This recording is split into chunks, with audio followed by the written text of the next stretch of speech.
방송에서 제공하는 투자 정보는 투자 판단에 대한 조언입니다. 방송에서 제공하는 주식의 가치, 가격 상승 및 가격 하락에 대해서는 방송사에서 보장하지 않습니다.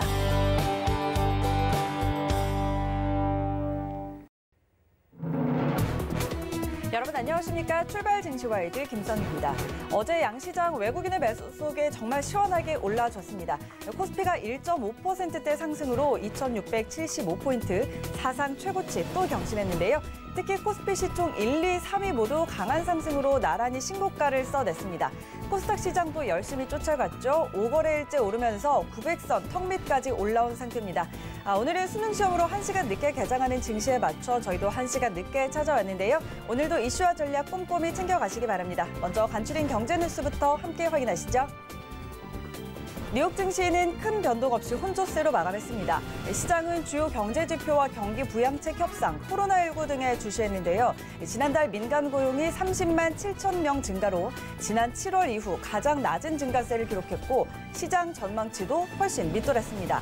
코로나19 재유행으로 고용 회복이 둔화된 겁니다.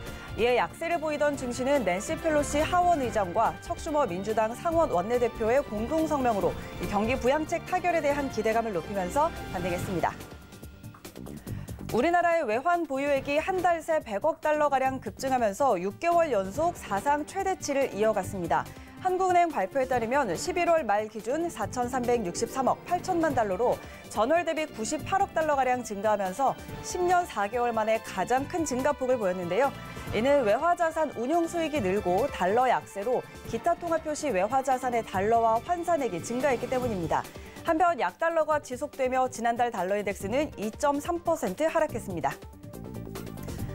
우리 정부가 코로나19 백신 계약을 한 것으로 알려졌습니다. 보건당국에 따르면 아스트라제네카와는 계약이 성사됐고 존슨앤존슨과 화이자와는 구매 약관을 체결한 상태입니다. 아스트라제네카 백신은 SK바이오사이언스와의 위탁 생산 계약으로 국내 제조가 가능하다는 게 장점으로 꼽히지만 임상 결과 모더나와 화이자 제품에 비해 예방 효과가 떨어진다는 건 결점인데요. 승인을 거쳐 접종 가능한 시기는 내년이 될 것으로 내다보고 있습니다. 산업통상자원부의 2021년도 예산이 최종 확정됐습니다. 내년 예산은 총 11조 1,860억 원으로 올해 대비 18% 증가했는데요. 그중 그린뉴딜 관련 투자가 36%가량 대폭 증가했습니다. 신재생에너지 보급 확산을 위한 융자와 연구개발 예산 등이 확대됐는데요. 또 소보장 지원 예산은 올해 대비 21% 늘었고 시스템 반도체와 바이오 헬스, 미래차 등 이른바 빅3 신산업에 대한 지원도 늘어났습니다. 네, 이어서 글로벌 증시 마감 상황 함께 확인하시죠. 간밤에 뉴욕 3대 지수는 혼조로 마감했습니다. 다우지수 0.2% 상승으로 29,883포인트로 거래 마쳤습니다. 이어서 S&P 500 함께 확인하시죠. 네, 0.18% 소폭의 상승이었습니다. 3,669포인트로 거래 마쳤습니다. 이어서 나스닥 함께 확인하시죠. 네, 0.05% 약보합이었습니다. 12,349포인트로 장 마쳤습니다. 출발 증시와이드 지금 출발합니다.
네, 시장의 중심이 되는 이슈를 꼼꼼히 점검해드리는 글로벌 시시각각 시간입니다. 헌터스 경제연구소 김진석 소장과 함께합니다. 소장님 안녕하세요. 안녕하세요. 네, 반갑습니다. 자, 오늘도 저희는 간밤에 뉴욕 증시 마감 상황부터 함께 짚어보도록 하겠습니다.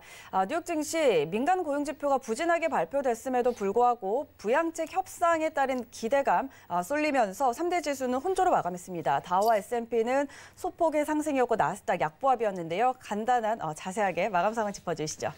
네, 무엇보다 앞서 잠깐 얘기하셨던 것처럼 오늘 새벽 끝난 데이터 관련돼서 민간 고용 보고서의 예상보다 부진한 모습 보이겠는데요.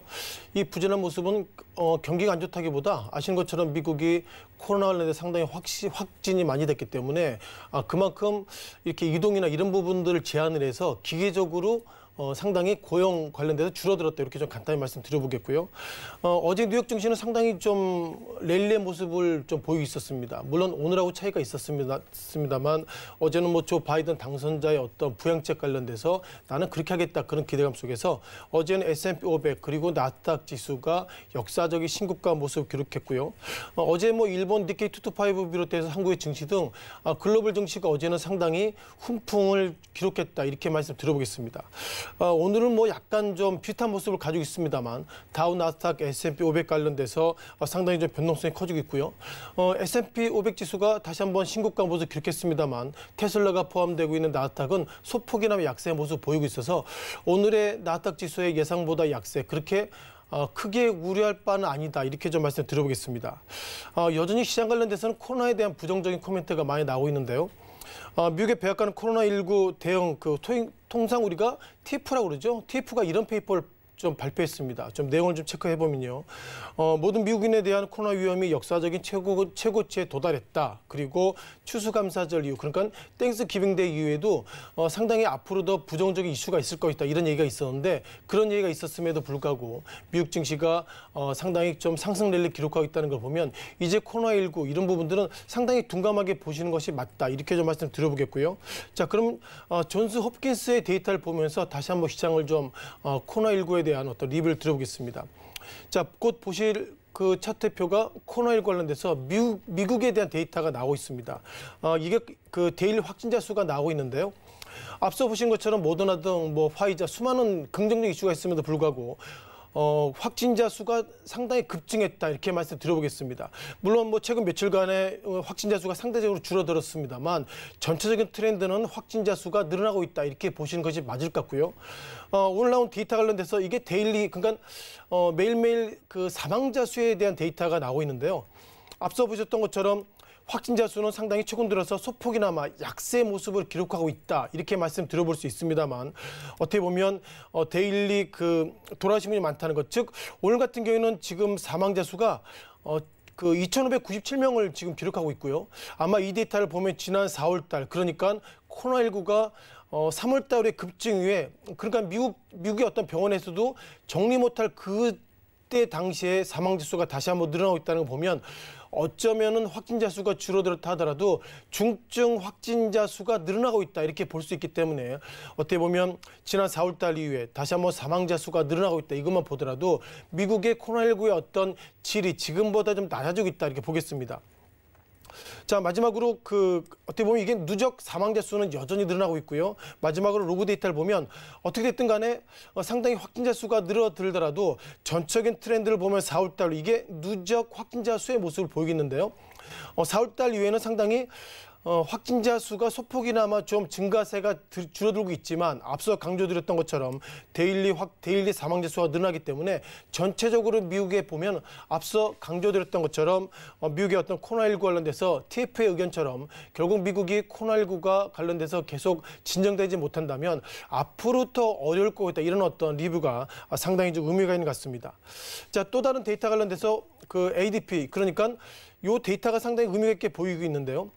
ADP 비농업 부문 고용자 수 변동성에 대한 부분을 가지고 있습니다.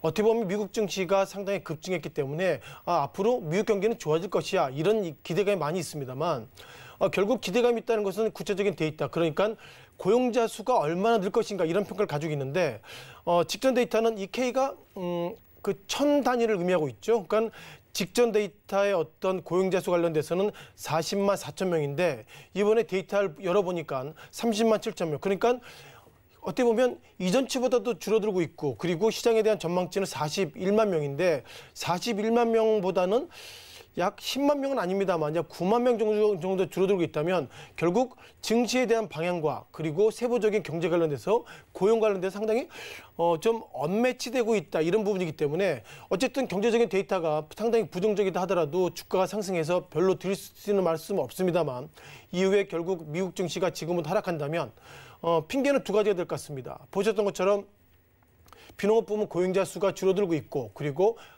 확진자 수가 늘어나고 있다. 이런 부분들이 하락에 대한 핑계가 되고 있는데 아직까지 이런 핑계를 쓸 수 있을 만큼 미국 증시가 하락하지 않았기 때문에 딱히 설명드리긴 좀 어려운 모습을 가지고 있다. 이렇게 좀 말씀드려보겠고요.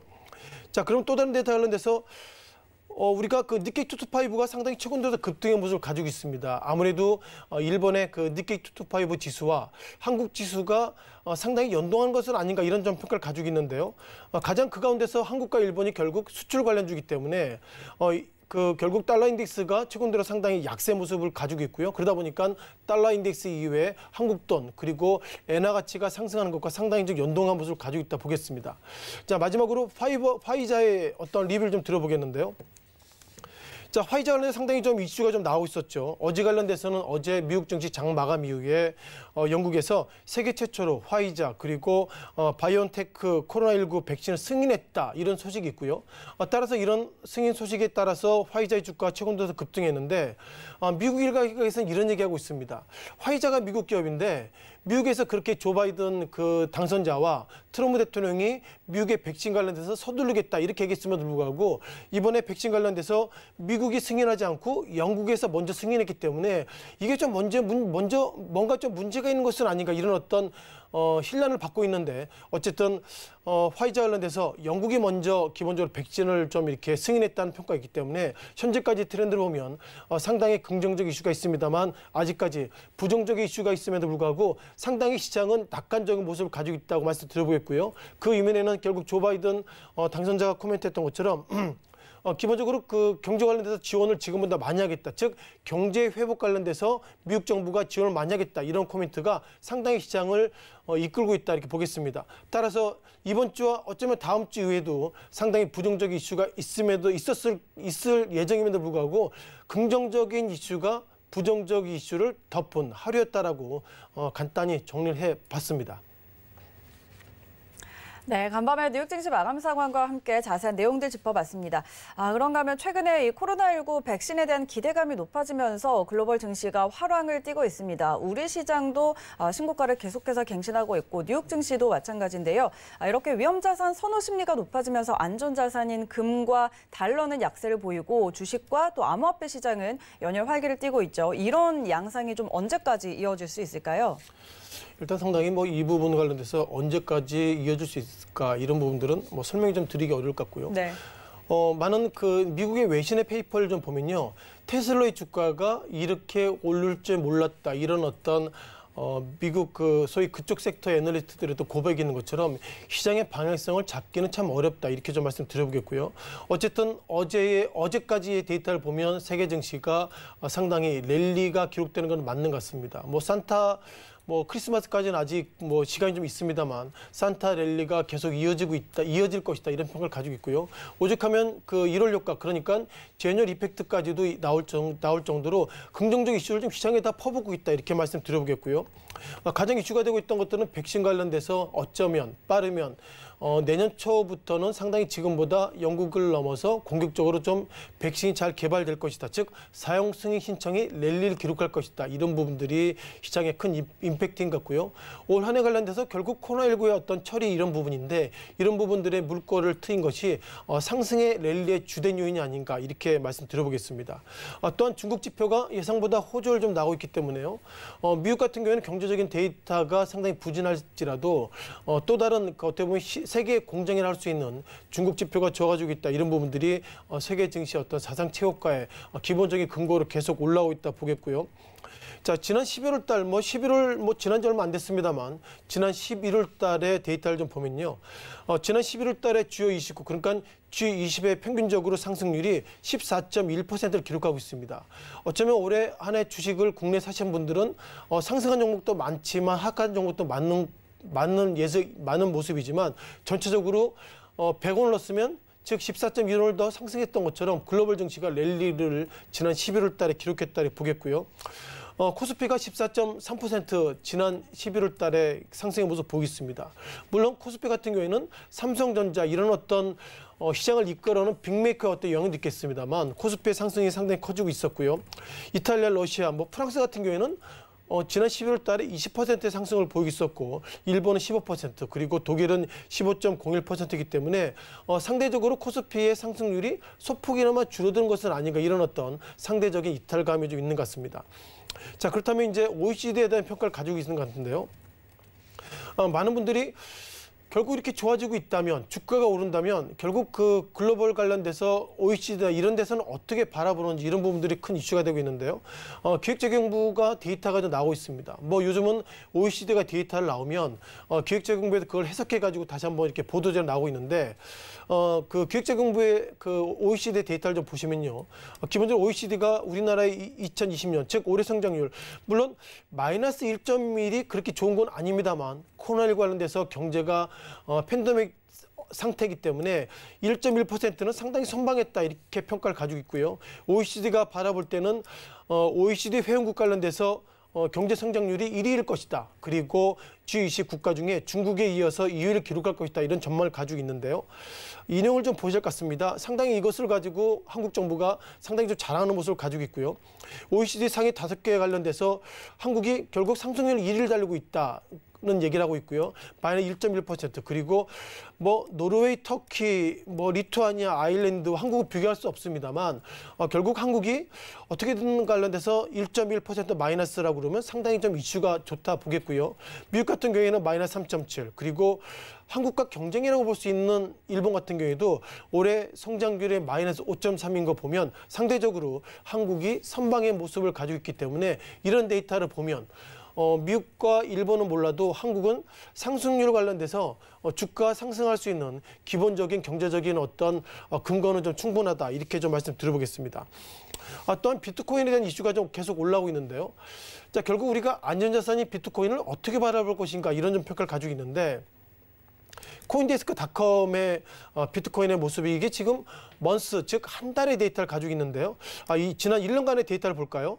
1년의 데이터를 보면 지난 그 에이프릴 때는 그 비트코인당 6,000달러에서 최근 들어서는 상당히 상승했는데 간단히 3개월 단위는 3달 단위로 좀 보시면 여전히 비트코인이 19,000달러 그러니까 약간 좀 변동성이 어제그제 있었습니다만 비트코인이 19,293달러의 모습을 기록하고 있다 보겠고요. 결국 비트코인이 상승했다. 과거식에 우리가 비트코인 얘기했을 때 시청자 여러분께서도 이렇게 뉴스를 좀 보시면 몇 년 전입니다. 몇 년 전 같은 경우에는 비트코인 사가지고 상당히 어려웠던 우리가 과거의 좀 경험을 가지고 있고요. 또 다른 경험을 보면 이렇게 그 어떻게 보면 블로그를 이렇게 보면은 그 비트코인을 이렇게 매매하셨던 분들이 어려운 경험도 겪으셨던 것 같고 그리고 모니터가 깨지는 모습 이런 부분을 보면서 결국 비트코인이 다시 한번 올라갈 수 있을까 이런 좀 고민을 가지고 있습니다만 비트코인이 2만 선을 중심으로 2만 달러를 중심으로 공방을 벌이고 있고 또 다른 몇몇 JP모건이나 몇몇 그 글로벌 빅메이커들은 비트코인이 지금보다 더 올라갈 거다 이런 더 긍정적인 시그널을 좀 많이 가지고 있다 보겠습니다. 자, 그러다 보니까 비트코인의 컴백을 어떻게 바라볼지 몰라도 미국 증시도 상승했다면 비트코인도 상승하지 않을까 이런 좀 평가가 시장에 상당히 먹히는 것 같습니다. 그럼 결국 비트코인이 올라갔다. 우리가 통상 비트코인을 위험자산으로 보고 있죠. 아주 강한 위험자산을 보고 있는데 비트코인의 상당히 좀 올라가고 있고 그리고 또 다른 우리가 위험자산이라고 그러고 얘기하고 있는 나스닥, S&P 500 지수가 상당히 랠리를 보고 있고요.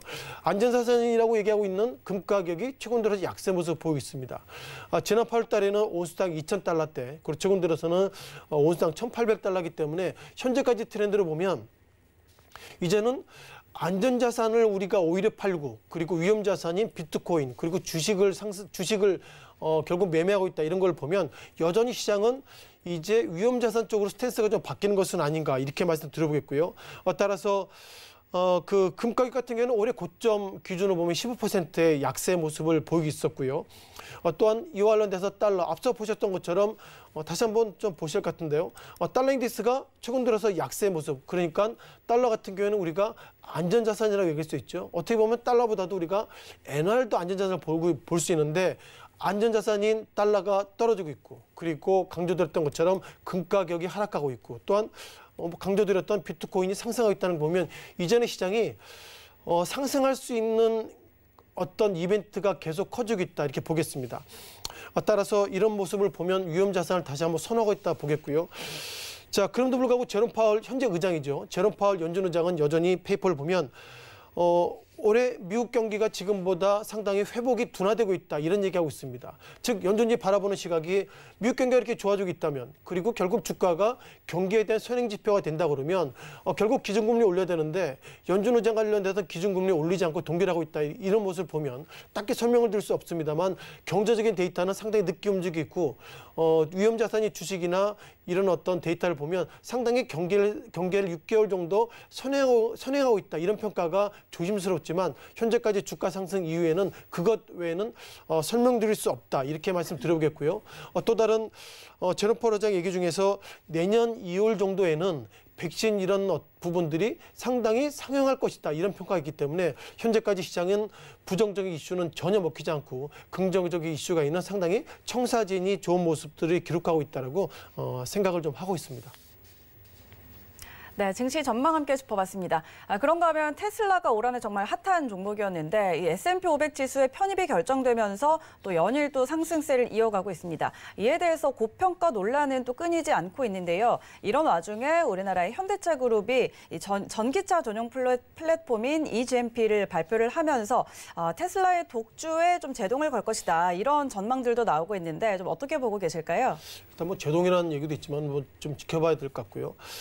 테슬라, 앨런 머스크 같은 경우 CEO 같은 경우에는 테슬라 주가가 폭락할 수 있다, 이런 얘기도 하고 있는데, 앨런 머스크 CEO는 과거에도 테슬라 주가가 상당히 상승했기 때문에 언제라도 하락할 수 있다, 이런 코멘트를 그동안 했었던 부분이기 때문에 이런 부분들이 상당히 시장을 좀 둔감할 수 있는 것 같고요.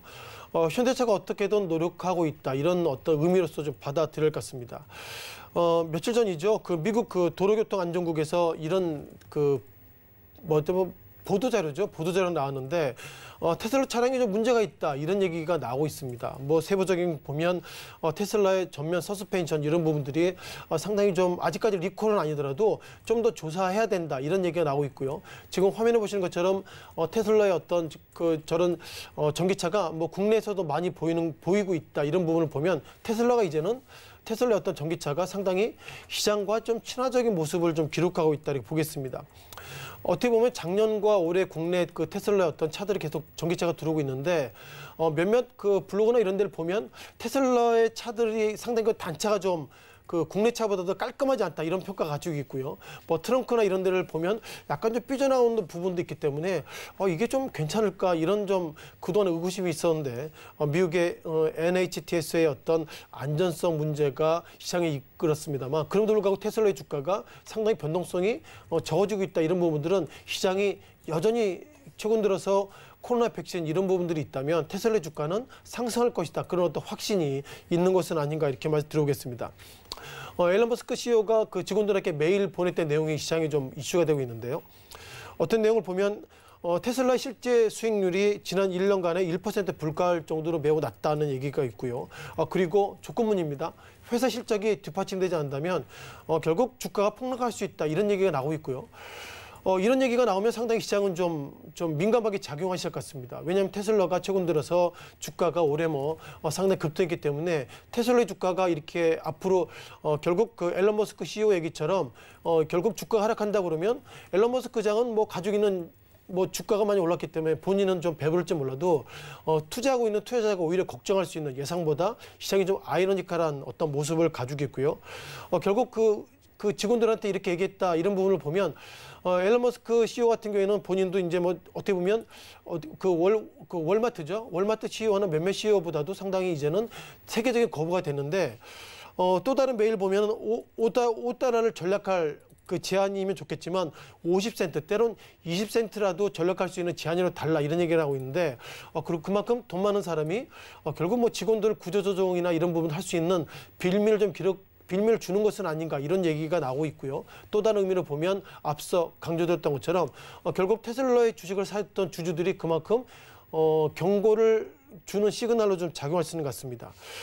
따라서 그 테슬라 어떤 차트의 모습 보시면은 여전히 뭐 테슬라의 차트의 모습이 별 변동이 없습니다. 뭐 기업 분할 이후에 주가가 뭐 오를 수 있다 이런 얘기 나오고 있는데 지난 9월 8일 날 329달러, 최근 들어서는 568달러, 뭐 상당히 상승했다 이런 모습 볼 수 있습니다만 지난 기업 분할 이후에 차트의 모습으로 보면 상당히 둔감한 모습을 가지고 있고요.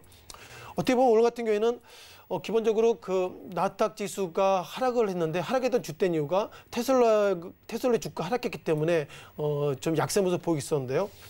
앞으로 21일이죠. 21일 되면 이제 테슬라가 S&P 500 지수에 편입될 예정인데 결국 편입된다면 지금보다 주가는 상승할 여지가 있다 이렇게 보겠습니다.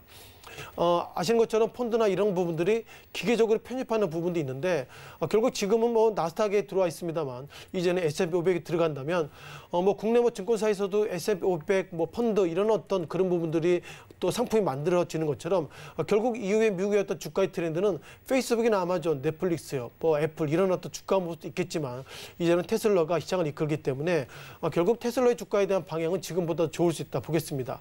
자, 그러다 보니까 국내 현대차가 쉽게 정리하면 이런 얘기입니다. 뭐 영어로 다른 얘기가 나오고 있습니다만 테슬라는 기본적으로 생산 라인이 전기차 생산 라인이 기록되고 있는데 현대차 그룹은 지금까지는 전기차 라인만 있는 것이 아니라 쉽게 말씀드리면 뭐 소나타부터 이런 라인에 전기차 몇 개 있죠. 그런 라인을 이제 같이 이렇게 만들었는데 자 그러다 보니까 여러 가지 좀 불편한 점이 있고 앞으로 현대차 그룹도 전기차를 이제 집중하겠다 그런 의미로 현대차 독자 라인을 만들었다 이런 부분들이 결국 주된 내용 같은데요. 아직까지 뭐 현대차가 테슬라를 따라잡을까 이런 얘기까지는 좀 조심스럽지만 중요한 것이 현대차 그룹이 전기차 전용 라인을 만들어서 전기차를 지금보다 집중하겠다 이런 부분들이 의미가 있다 보겠고요. 아직까지 뭐 주가적인 차원에서는 큰 변동이 없습니다만 이제는 전기차 그룹, 이제 현대차 그룹이 전기차 쪽에 지금보다 신경 쓰겠다 그런 시그널을 글로벌에 줬다 이런 부분들이 초점인 것 같습니다. 네, 이렇게 국내외 이슈들 함께 짚어봤습니다. 지금까지 헌터스 경제연구소 김진석 소장님과 함께했습니다. 소장님 고맙습니다. 고맙습니다.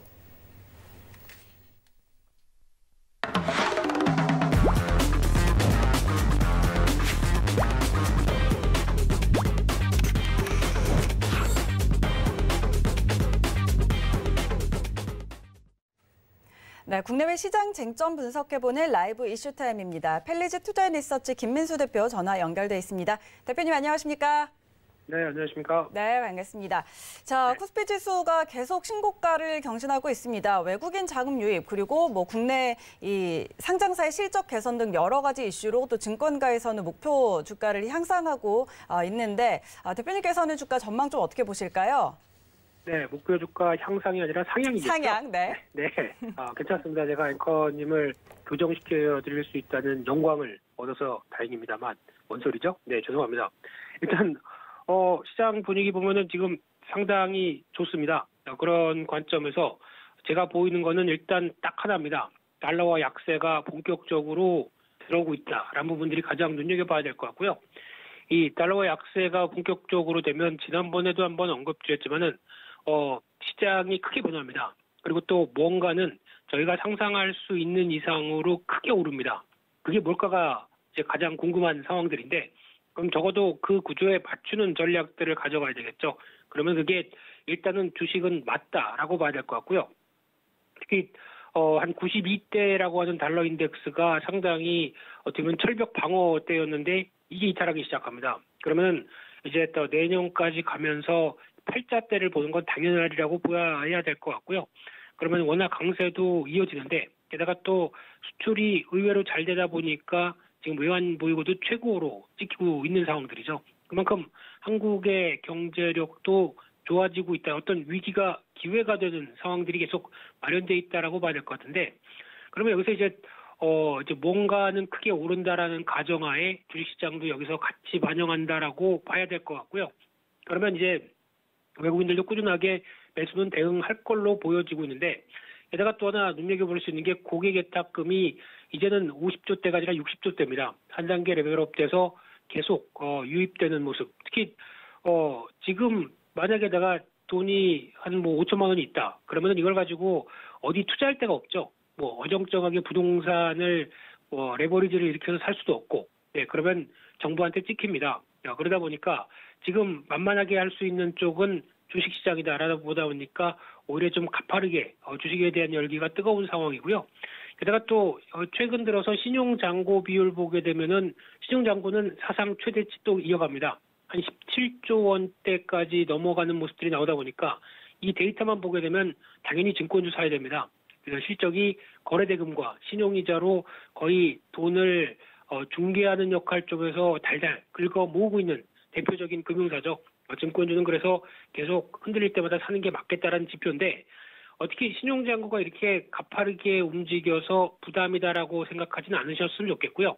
일단 예탁금 대비한 신용잔고 한 이 비율을 보게 되면 아직 한 28%대밖에 안 됩니다. 만약에 예탁금이 한 25조, 30조였는데 지금 신용잔고가 17조다. 그러면 큰일이죠. 지금 주식하면 안 됩니다. 그런데 지금은 그 반대로 여유가 있다 보니까 아직은 시장에서 그렇게 큰 부담은 없되 증권사 입장 쪽으로는 돈 빌려주고 싶어도 빌려줄 수 있는 돈이 없습니다.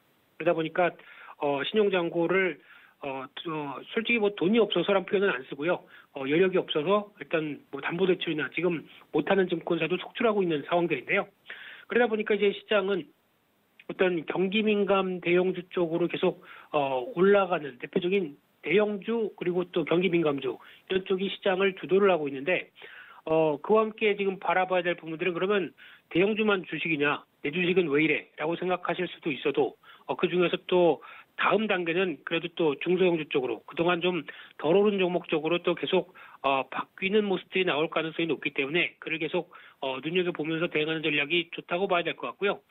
솔직히 한 2,650선 그래서 이제 2,700선 바라보고 있는 입장 쪽에서 어떤 장기적인 흐름 쪽에서 변화를 보게 되면 일단 부담이 되는 영역입니다. 단기적인 관점에서 부담이 되는 영역입니다. 그러다 보니까 2,700 전후로는 물론 이런 유동성 장세가 강한 상황 쪽에서 단정 지을 수는 없지만 일단 좀 어느 정도 한계를 살짝 보이면서 어떤 또 조정도 나오고 하는 박스권 동향이 좀 나오지 않을까라고 바라보고 있는데 그렇다고 해서 이 여기가 저항이다. 그러면은 이제 나는 지수가 다 왔기 때문에 숏 플레이를 해야겠다. 즉 하락을 염두에 두고 대응을 짜야겠다라는 부분들은 절대 아닙니다.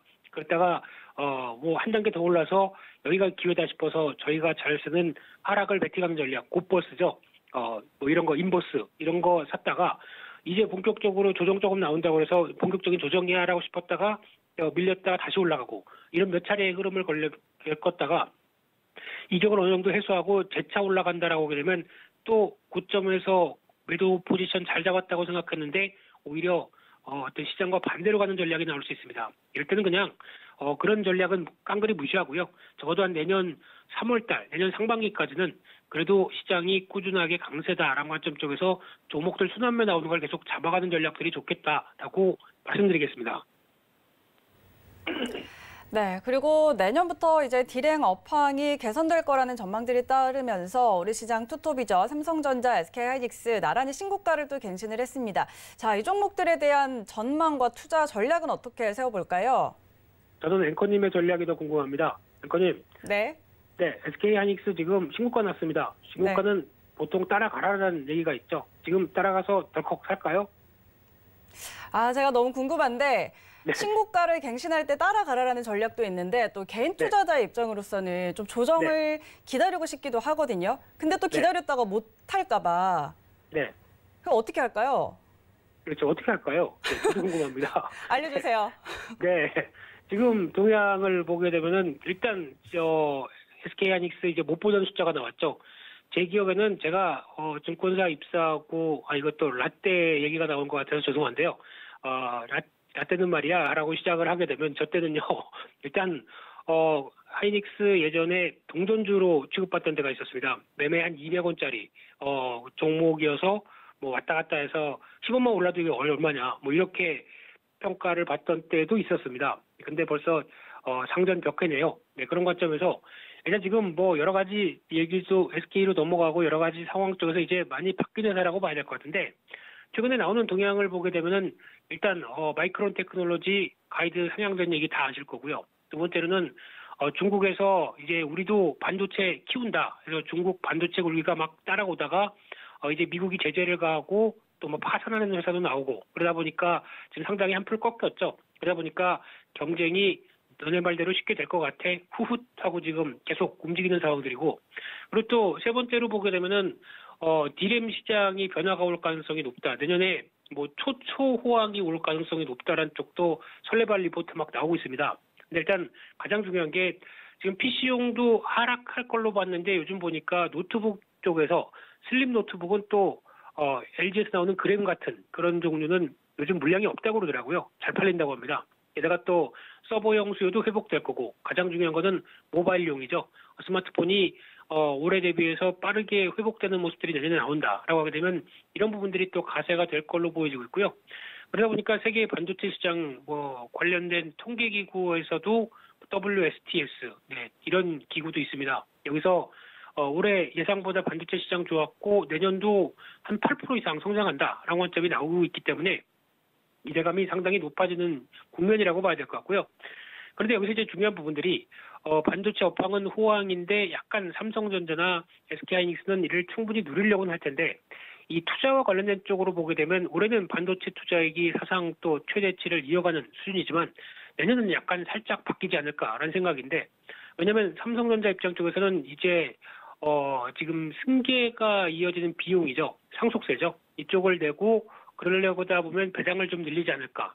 그게 어떻게 보면 대주주 입장 쪽에서 가장 좋은 선택이라고 하게 되면 현금을 그쪽으로 쓰게 됐을 때 투자를 약간 좀 올해만큼이나 아니면 예상만큼 강하게 하지는 않지 않을까라는 생각이 들고 있고요. 그래도 디램은 줄어도 랜드 쪽이나 그리고 비메모리는 계속 박차를 가할 겁니다. 그리고 또 하나 SK하이닉스는 인텔의 SSG 사업부를 인수했습니다. 근데 이게 2023년까지 8조 원 마련해서 돈 갖다 줘야죠. 그래야 이제 내 거. 그런 상황들인데 그러면 이제 약간 자금 관리 좀 해야 되겠죠. 그러다 보니까 투자가 생각보다 좀 축소가 될 수도 있겠다라는 관점 쪽에서 디램 관련된 장비주 같은 경우는 메모리 쪽의 장비주 쪽은 일단 이번에 올라갈 때 살짝 좀 정리했다가 다시 보는 게 맞겠다는 생각도 들고 있고요. 그래서 결론적으로 보게 되면 지금 반도체주를 보는 입장 쪽에서 전부터 그렇게 좋을 것 같으니까 사라고 해서는 안 사시다가 이제 신고가 나니까 지금이라도 살까요 하시는 분들한테 제가 드리는 얘기는 지금은 늦었습니다. 단기적으로 지금 여기서 덜컥 사기에는 가격 부담이 있다라고 봐야 될 것 같고요. 그러다 보니까 지금 살짝 어느 정도 조금 조정이 나왔을 때 그럴 때 대응하자라는 관점에서 SK하이닉스는 한 10만 원대 전후 정도로 일단 그 밑에 정도로 한번 보시면서 대응하셨으면 좋겠고요. 일단 한 1차로는 한 12만 원 정도를 단기 목표가로 설정하면서 대응하셨으면 좋겠습니다. 네, 전략 감사합니다. 자, 그리고 불법 공매도 규제를 강화하는 법안이 국회 정무위 소위를 통과했습니다. 불법 공매도에 대한 형사처벌 등의 내용이 담겼는데 일단 개인 투자자들은 기울어진 운동장을 좀 바로 잡았다라면서 반기는 반응인데요. 자세한 내용과 시장 영향도 함께 짚어주시죠. 네, 자세한 내용은 법안 통과되고 여러 가지 흐름이 정비됐을 때 제가 말씀드리겠습니다만 이 부분은 솔직히 지금 나온 얘기들만 정리해서 보게 되면 약간 한 30%만 맞춰가는 상황이라고 봐야 될 것 같고요. 솔직히 마음에 안 듭니다. 네, 앞으로 해야 될 일이 더 많다고 봐야 될 것 같은데 관련돼서 이 공매도 규정을 여러 가지 정비를 한다는 과정 쪽으로 나오면서 나왔던 얘기들, 특히 차익 공매도 한쪽에서 유상증자는 못하게 한다. 그리고 또 불법 공매도에 대해서 형사처벌한다. 이런 여러 가지 개정을 시도한다고 하는데 솔직히 이거 관련된 내용들 쭉 보게 되면 말은 그럴싸합니다만 중요한 거는 이 적발할 시스템이 있느냐라는 얘기입니다. 지금도 과거에도 암암리에 펼쳐졌던 이 불법 공매도가 이를 적발을 못하기 때문에 그냥 시행되고 특히 삼성증권 예전에 나왔던 이 시스템에서도 여실히 드러났죠. 일단 하게 되면 그냥 들어갑니다. 그러다 보니까 이를 적발할 수 있는 시스템도 없는 마당에서 어떻게 형사처벌할 근거를 마련할까요? 이렇기 때문에 이거는 일단은 아직 반 정도밖에 안 됐다고 봐야 될 것 같고요. 게다가 또 K 대주 시스템을 구축해서 일본식 모델을 따라한다라고 얘기를 하고 있는데 따라하는 건 좋은데 잘해야 되겠죠. 지금 증권사랑 같이 연계해서 실시간 대주 거래를 만든다라고 얘기는 하고 있는데 이를 증권사가 네, 우리 거 가져가서 시스템 개방하겠습니다. 할까요? 네, 모르겠습니다. 제가 보기에는 지금도 신용은 전 증권사가 다 하고 있는데 대주거래 서비스는 8개 증권사밖에 안 합니다. 그만큼 어떤 메리트가 그리고 수익성이 그만큼 크지 않다라고 판단됐을 수도 있고요. 정부가 강제로 하라, 문 열어라라고 해서 할 수도 있는데 반발도 좀 있을 부분들이죠. 그런 관점으로 봤을 때 이 부분이 활성화돼서 진짜 증권사 대주 서비스의 제공을 확대가 되는 흐름들까지 확인해야 그다음에 이제 기울어진 운동장이 제거됐다라고 보는데 이거는 아직은 또 숙제가 좀 더 많습니다. 그렇기 때문에 제가 여기서 뭐라고 얘기하면 또 이 사람은 맨날 정부의 안 좋은 얘기만, 정부 정책에 반하는 얘기만 해 할까 봐 일단은 말을 아끼겠습니다. 이 정도로 일단은 아직 공매도 보완은 좀 더 필요하다 이렇게 정리하겠습니다. 네, 지금까지 펠리즈 투자인리서치 김민수 대표와 함께 투자 전략 짚어봤습니다. 오늘 말씀 고맙습니다. 네, 감사합니다. 네, 오늘 출발 증시와이드는 여기까지입니다. 저희는 잠시 후에 순간부착 매매 시그널로 돌아오겠습니다. 고맙습니다.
방송에서 제공하는 투자 정보는 투자 판단에 대한 조언입니다. 방송에서 제공하는 주식의 가치, 가격 상승 및 가격 하락에 대해서는 방송사에서 보장하지 않습니다.